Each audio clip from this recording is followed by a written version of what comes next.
Compulsory compulsory compulsory compulsory short please compulsory கொடுங்கண்ணா. 3 short 2 mark compulsory 5 mark compulsory கொடுங்க. அது என்னடா கம்பல்சரி? அந்த கம்பல்சரியோட இம்பார்ட்டன்ஸ் தான் கொடுங்கல.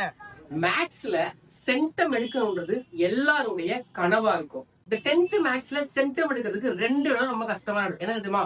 2 மார்க்ல வர கம்பல்சரியும் 5 மார்க்ல வர கம்பல்சரியும். இந்த 2 மார்க்ல வர கம்பல்சரி கொஸ்டின் நம்பர் 28, 5 மார்க்ல வர கம்பல்சரி கொஸ்டின் நம்பர் 42. இந்த 2 கம்பல்சரியும் எங்க இருந்துதான் கேக்குறாங்கன்னே தெரியலையே.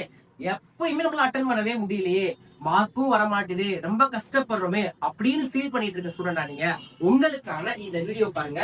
2 மார்க் கம்பல்சரிக்கு chapter 2, chapter 3, chapter 4, chapter 5, chapter 7 இந்த சாப்டர்ல எல்லா சம்ஸையும் ஒர்க் அவுட் பண்ண தேவையில்ல.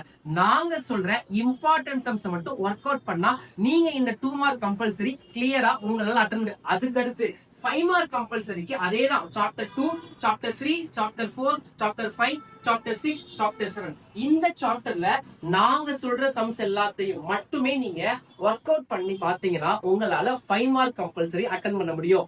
இனி என்ன சென்டம் எடுக்கிறதுக்கு கவலை, ஈஸியா 2 மார்க் கம்பல்சரியும் 5 மார்க் கம்பல்சரியும் அட்டன் பண்ணி நீங்களும் மேக்ஸ்ல சென்டம் எடுத்துருங்க. மறக்காம பேஜை ஃபாலோ பண்ணிட்டு கமெண்ட் செக்ஷன்ல வந்து PDF கமெண்ட் பண்ணி PDF கேட்டு வாங்கி சென்டம் எடுத்துருங்க. தேங்க்யூ.